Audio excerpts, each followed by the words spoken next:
Salut, c'est Antoine de la chaîne Surf Moustache et cette fois-ci on va parler d'une des dernières lubies de Mister Machado. Mais avant de passer aux explications, n'oublie pas de t'abonner en cliquant sur le bouton s'abonner ici et en activant les notifications, cliquant sur la petite cloche, comme ça tu seras averti pour les prochaines vidéos. Et ouais. Bon en fait elle se trouve à l'intérieur mais elle est assez capricieuse donc je vais devoir la jouer un peu smart. Mais j'ai ma petite flûte. Vous êtes prêts?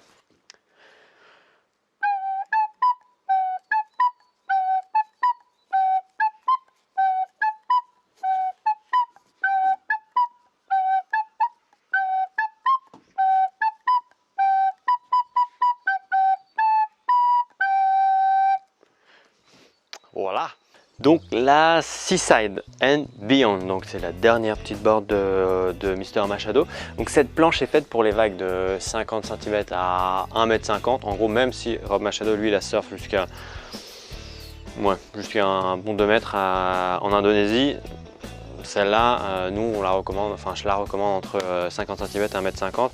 Et c'est une planche qui est faite pour, je dirais plus les surfeurs intermédiaires à surfeur pro, parce que c'est même si c'est une planche qui a du volume, qui a de l'épaisseur, pour un débutant, elle est quand même assez technique mine de rien. Donc maintenant, qu'est-ce qui se passe lorsqu'on regarde l'outline de cette board? Tu vas me dire, l'outline de cette board, tu prends la Seaside et tu fais hop, et tu obtiens là la Seaside and Beyond.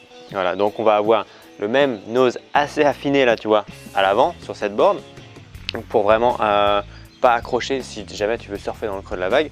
Et après, au niveau du tail, on va avoir ce même petit fish tail, donc avec ces deux petites pointes pour t'apporter de l'accroche et une super ligne de rail vraiment longue, vraiment droite, qui va te permettre d'avoir de la largeur, de l'épaisseur, du volume, de la stabilité et de la portance pour générer justement ces lignes de vitesse et prendre du speed en fait tout simplement sur la vague. Et tout simplement avoir un max de fun. Et qu'est-ce qui se passe au niveau du rocker, Antoine? C'est ça que tu veux me dire? Et au niveau du rocker, sur cette board, on va avoir une planche plate comme la Seaside. Ouais, on va avoir le même cocktail. On va avoir quelque chose de légèrement relevé à l'avant, légèrement relevé à l'arrière, pour pas piquer au moindre creux. Mais sinon on est assez plat en fait sur cette planche. On va vraiment même avoir un plat au milieu de la planche et c'est ça qui va t'apporter vraiment cette glide et cette glisse que permet cette board lorsque tu te mettras, lorsque tu te mets en fait à l'avant sur vraiment le milieu de cette planche et qu'elle est bien à plat sur la section. Voilà, là tu sentiras vraiment la planche partir et c'est un peu ces sensations que tu recherches avec cette board. Donc de la vitesse. Et après être capable de tourner, mais vraiment tourner en fait avec cette board. C'est pas juste envoyer une petite courbe, non, c'est vraiment envoyer un carve. Et si cette planche est capable de tourner comme ça, c'est parce qu'elle peut planter le rail, elle peut avoir un surf assez incisif comme la Seaside.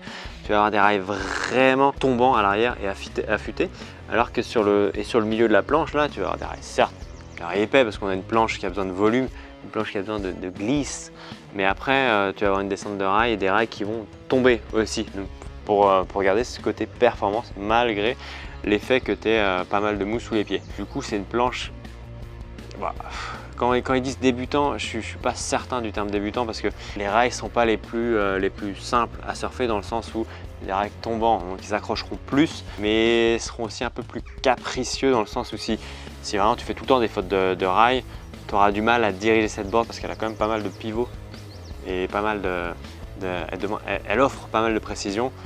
Mais à l'inverse, si jamais tu passes ton temps à te planter au niveau de tes fautes de rail quand tu veux tourner, elle sera plus vivante ton pied. Et lorsqu'on regarde maintenant la carène de cette planche, donc le dessous, on va avoir un simple concave, donc je rappelle creuser d'un rail à l'autre comme ça te permet de concentrer l'eau entre les rails et du coup de t'apporter un effet de lift qui permet de générer de la vitesse.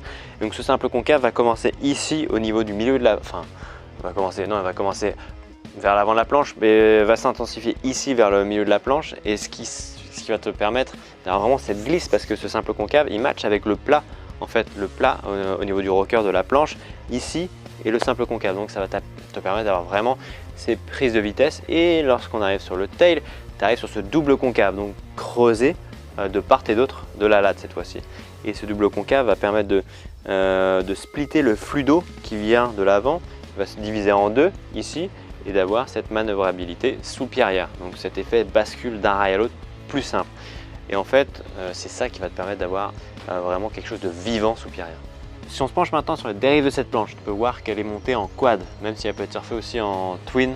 Généralement elle est surfée en quad, elle a été pensée pour être surfée en quad. Au niveau des dérives, on va fonctionner avec celle-ci.